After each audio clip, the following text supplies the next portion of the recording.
Dolphin kiss. Fountain mist. Kiss.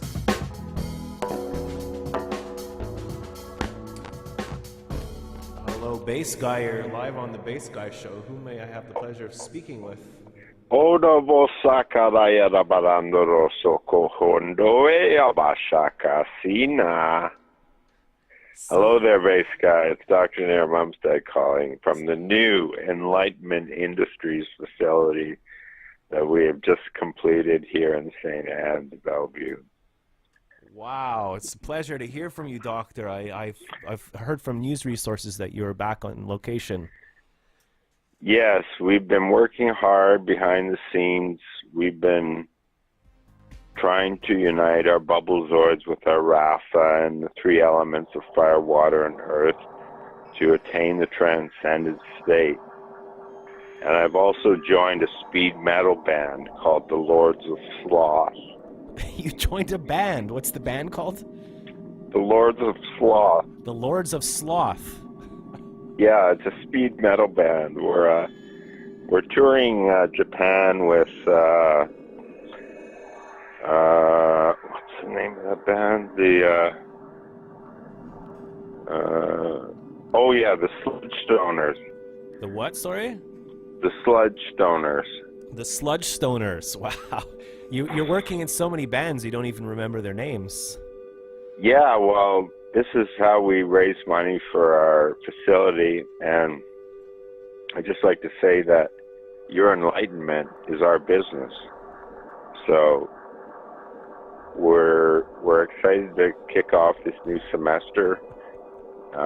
Tuition is $7 million per semester, but you will be guaranteed to attain a total transcendent state of nothingness and the total non-conformity of non-existence. Oh, that seems pretty lonely, Doctor. Well, you know, when you suffer from multiple personality disorder, you can actually make friends with the people in your head, you know. Some of the voices in your head, can you list Yeah, off? you can make friends with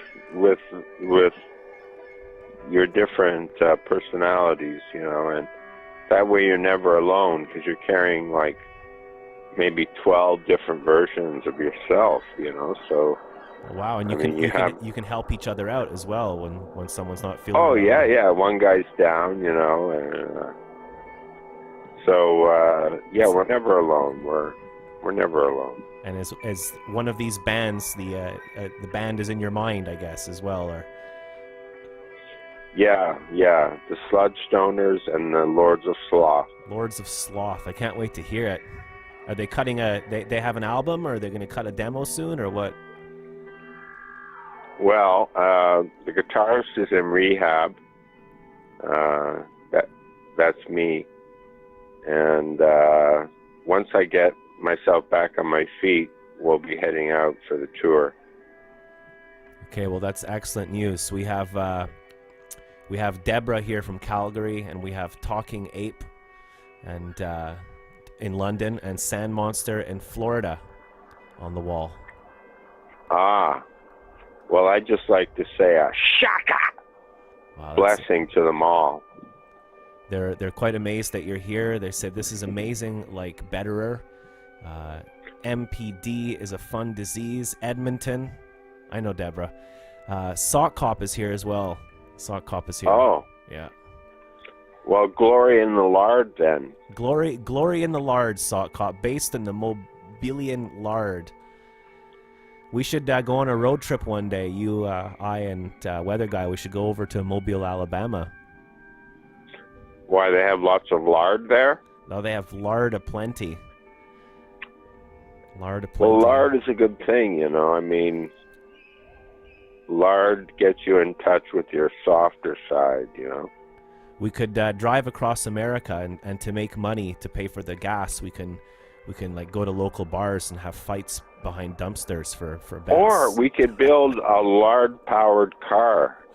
A lard-powered car. That's right. From all that jazz loafing we've done this year, we could release the lard into the petrol tank.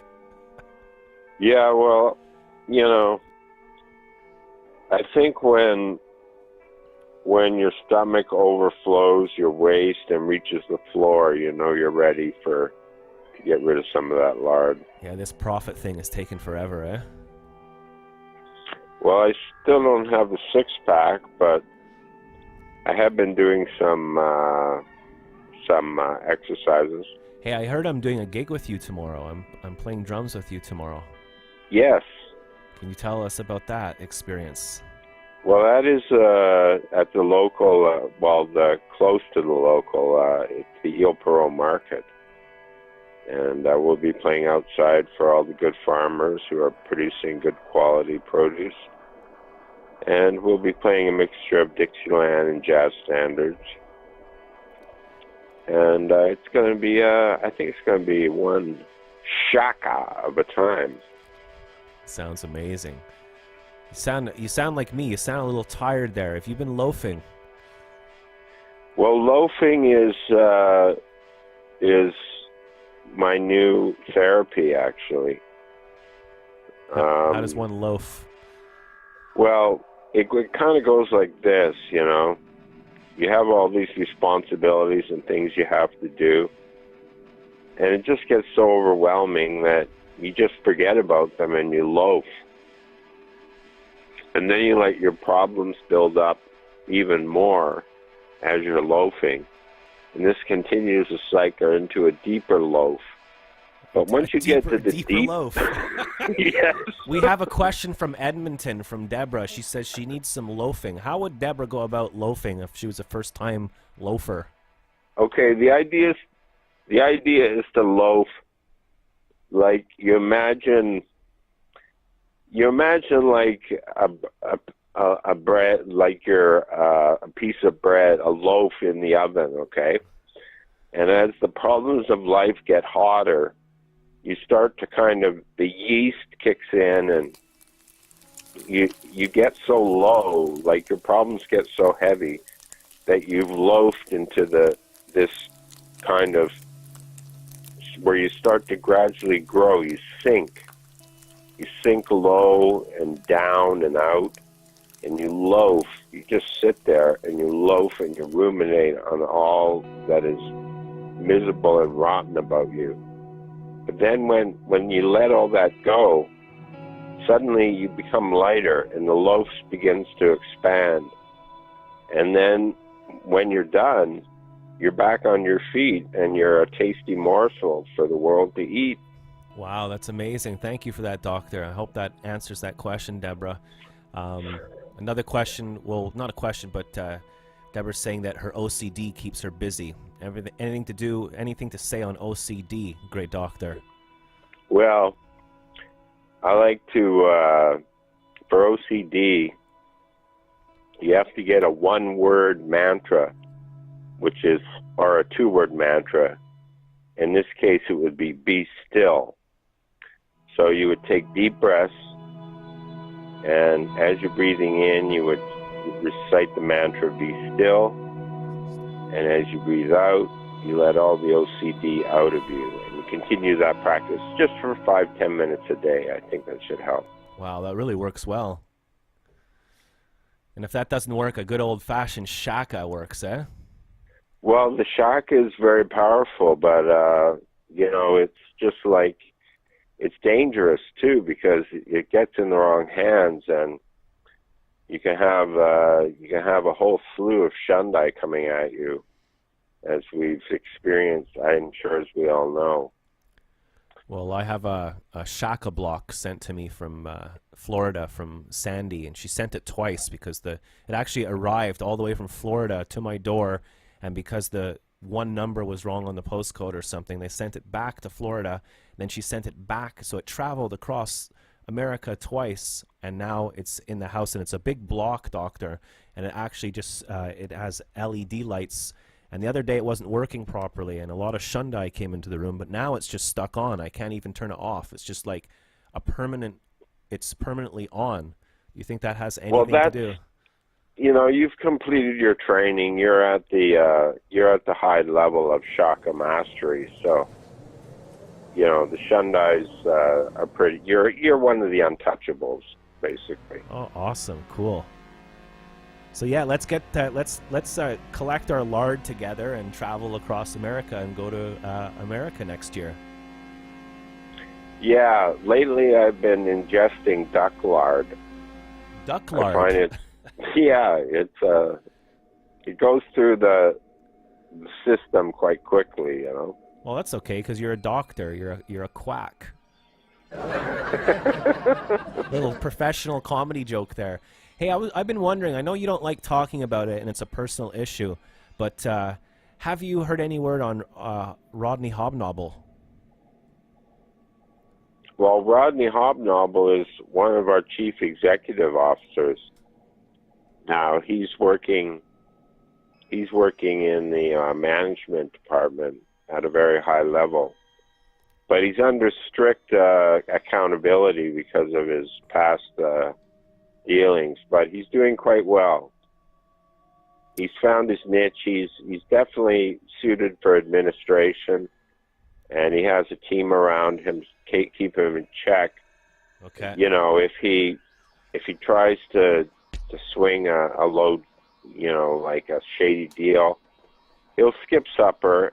He'll have to go without supper and go to bed early. So.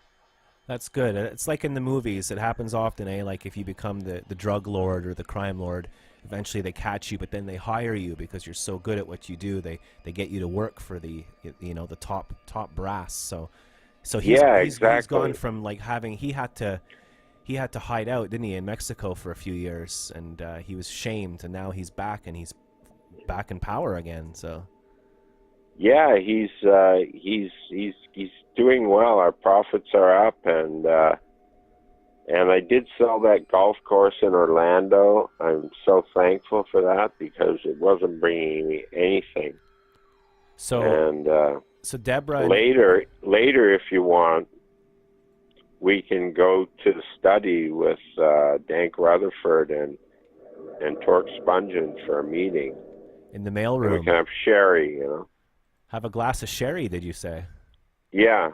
Wow, is that what you guys do? You drink sherry and release loafs? Yeah, loafing, sherry, lard.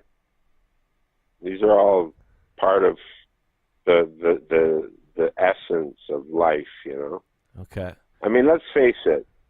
Okay, I got to tell you something. I mean, I've seen some weird things in my time, but this has got to take the cake. I was on vacation with my ex-wife and my kids, and she sent me unknowingly, this was in Germany, into the nude part of the beach.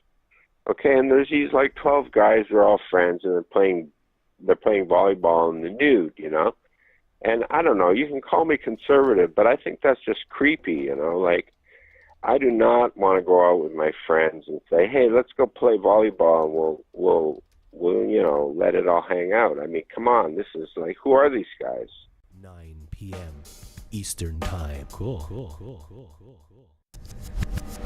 Just visit bassguyshow.com and all your streams will come true. Yeah, whatever, man. Just leave me alone. bassguyshow.com.